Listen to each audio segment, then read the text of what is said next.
Bonjour, j'espère que ça va bien. Aujourd'hui, lundi, midi, épisode 17 de la saison 5 dans la tête d'Aro. C'est notre dernier épisode avant la période des fêtes. Je suis vraiment fébrile. Ça a été toute une saison. Depuis le mois d'août, à tous les lundis à midi, je suis au rendez-vous pour vous présenter, je pense, du contenu de qualité. En tout cas, chose certaine, je reçois d'excellents commentaires quand je croise des gens qui me disent « Caroline, j'écoute ton podcast, c'est super intéressant, merci ». Mais ça me fait du bien. Je suis en réflexion pour 2025, à savoir quelle sera la formule dans la tête d'Aro et autres. Une chose est sûre, je ne reviens pas avant le mois de février, car en janvier, je m'en vais en écriture, isolée à mon chalet au Lac-Saint-Jean pour écrire mon deuxième livre qui va s'appeler « Il n'est jamais trop tard ». J'espère que ça pique votre curiosité. Et aujourd'hui, dans l'épisode 17, dans la tête d'Aro, j'ai le goût de parler du pouvoir féminin.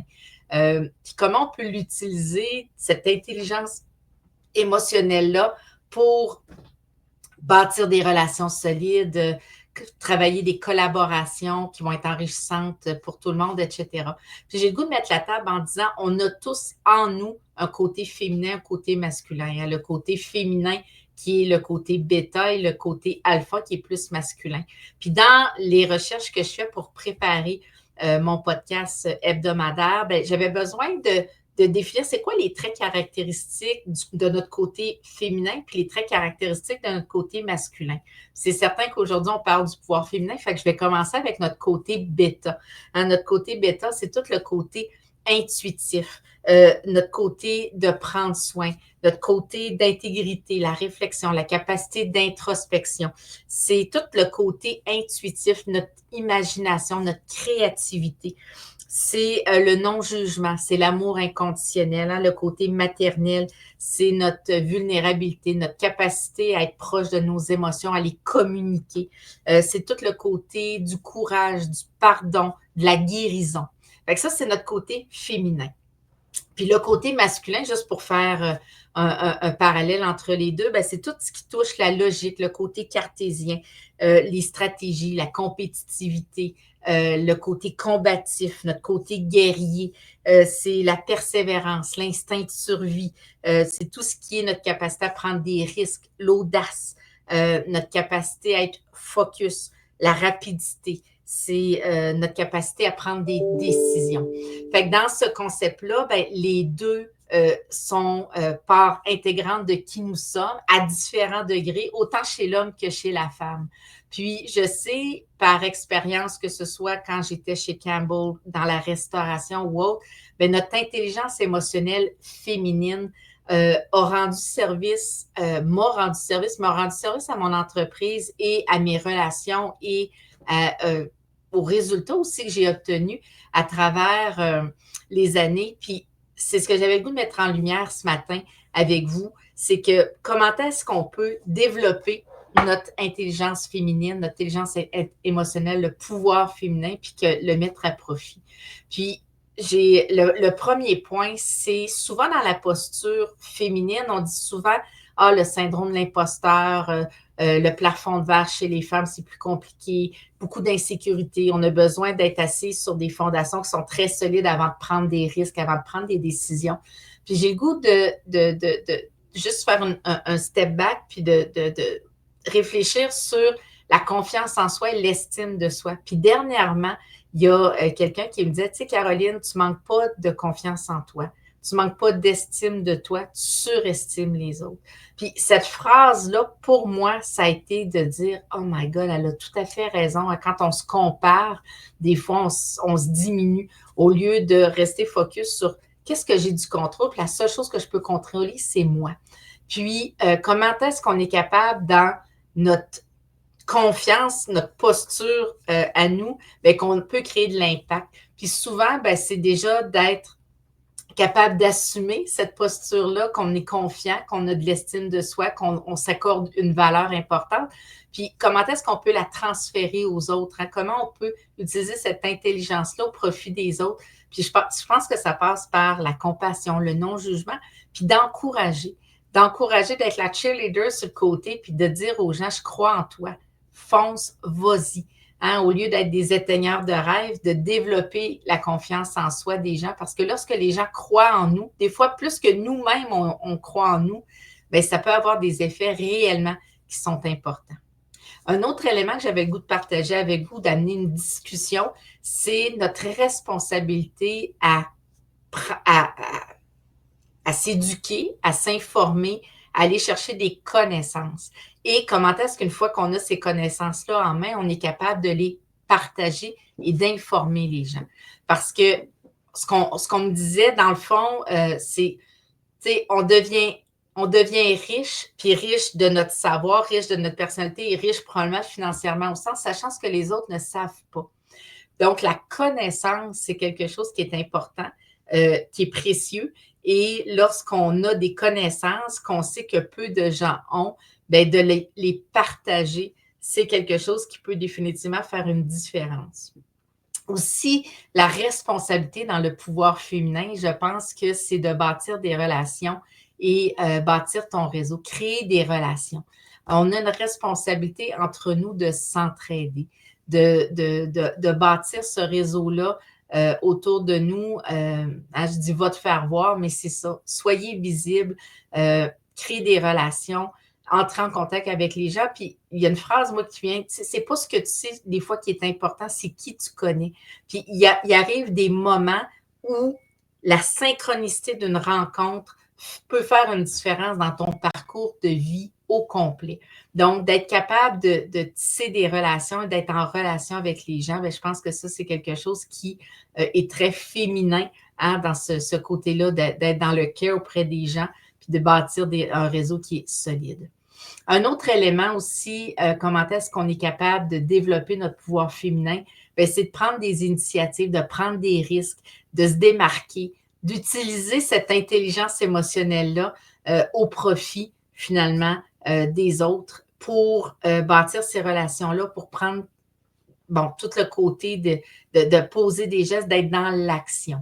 C'est vraiment super important de ne pas être sur le banc de touche assis à regarder la vie des autres défiler parce qu'on a la responsabilité de vivre sa propre vie. Puis, le pouvoir féminin, ben, moi, je pense que c'est vraiment un super pouvoir qui peut nous rendre meilleurs, qui peut définitivement aussi bâtir ces relations-là auprès des gens puis créer de l'impact. Un des éléments, je pense, qui est très intéressant, puis je dirais, il y a comme un amour-haine avec ça, c'est comment est-ce qu'on peut soutenir les gens? Comment est-ce qu'on peut soutenir les autres femmes?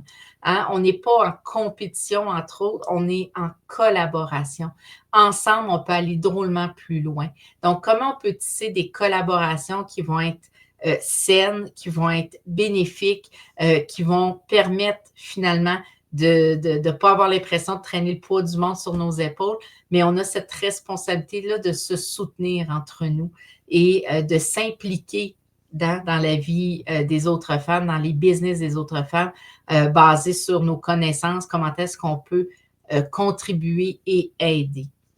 On a aussi la responsabilité en affaires, dans tout ce qu'on fait, d'être visible. Là, moi, je dis, va te faire voir, mais c'est pas négatif, soyez assurés. Mais on a la responsabilité de communiquer. Moi, je dis, annonce la bonne nouvelle. Ça, c'est quelque chose, chez la femme, on a cette douceur-là qu'on est capable, je pense, d'utiliser pour finalement que les gens se sentent bien, se sentent rassurés. Tu sais, l'amour maternel, le care de dire, ah, ben si j'en parle à maman, mais tu sais, le concept de la relation, on ne veut pas jouer à mère non plus, mais ce relation-là de care, de prendre soin dans l'écoute, dans la douceur, dans la tendresse aussi, moi, je pense que c'est des éléments qui, en affaires, peuvent définitivement nous différencier. On a aussi une responsabilité. On a une responsabilité de défendre nos idées. On a une responsabilité de croire en nous en premier et on a une responsabilité de se lever et de défendre nos idées, de défendre nos idéaux, de prendre notre place. Dans le fond, la place, elle est là. Peu importe dans quel environnement on est, il y a toujours une place pour chacun d'entre nous. Puis si on ne la prend pas, il y a quelqu'un d'autre qui va la prendre pour nous. Donc, on a cette responsabilité-là. Puis dans le pouvoir féminin, je pense que c'est quelque chose qui est propre à la femme, c'est dans notre capacité à prendre soin.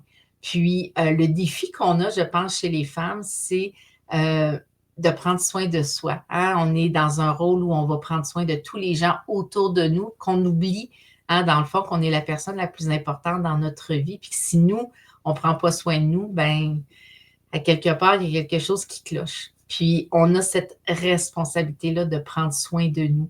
Puis, il y a quelqu'un dernièrement qui disait, ça veut dire quoi, Caroline, prendre soin de soi? Mais prendre soin de soi, c'est d'être capable de donner un break à notre esprit, à notre corps. C'est de faire des choses qu'on aime. C'est d'être capable de dire non. C'est d'être capable de se prioriser. C'est d'être capable de mettre de la douceur et de la bienveillance à notre égard. Je ne sais pas si ça résonne chez vous, le sujet d'aujourd'hui, juste avant les fêtes et autres, mais on aborde une nouvelle année. Hein? On peut, chaque jour, hein, c'est une page blanche, on a la possibilité d'y mettre ce que l'on veut. Qu'est-ce que vous allez mettre, vous, pour l'année 2025 ou même juste demain ou cet après-midi ou ce soir? Hein? On a la possibilité de placer dans notre vie, dans notre agenda, dans notre quotidien, ce qu'on veut réellement recueillir, obtenir et vivre. Donc, ceci étant dit, la prochaine émission, comme je le disais en début du podcast, va avoir lieu en février. Je suis encore en train de réfléchir au sujet, au ton. Est-ce que je retourne en live les lundis au lieu de préenregistrer les vidéos pour avoir des échanges en direct avec vous? Est-ce que vous allez être au rendez-vous? Est-ce que midi le lundi, c'est un bon timing? Est-ce qu'on préférait à un autre moment de la journée ou de la semaine? Fait que c'est toutes des choses sur lesquelles je me questionne en ce moment. Puis je vais probablement vous envoyer un petit sondage pour aller clarifier le tout. Puis j'ai aussi l'idée d'avoir des invités. Donc, vraiment de créer un échange sur un sujet spécifique. Donc, on va en reparler. Là, je pars en écriture après la période des fêtes. Puis, je vous remercie beaucoup à l'avance pour le rayonnement que vous avez offert Dans la tête d'Aro, 5e saison. La 6e saison va débuter à quelque part en février 2025. J'espère pour encore plusieurs années. Est-ce que la formule va évoluer, va changer? Moi, je suis ouverte à toutes les options, les possibilités et autres. Je me questionne sur l'impact que ça crée chez les gens, l'énergie que j'y déploie à créer du contenu, à partager des expériences et tout ça. Fait que n'hésitez pas à entrer en contact avec moi, à me partager comment est-ce que Dans la tête d'Aro, ça crée de l'impact chez vous, ça vous aide et que vous avez le goût d'en avoir plus. Sur ce, je vous souhaite une magnifique période des fêtes, remplie d'amour, de joie, de bienveillance, de santé, hein, parce que c'est ce qu'on a de plus précieux, la santé. Puis, je vous dis à très bientôt en 2025. Bye bye.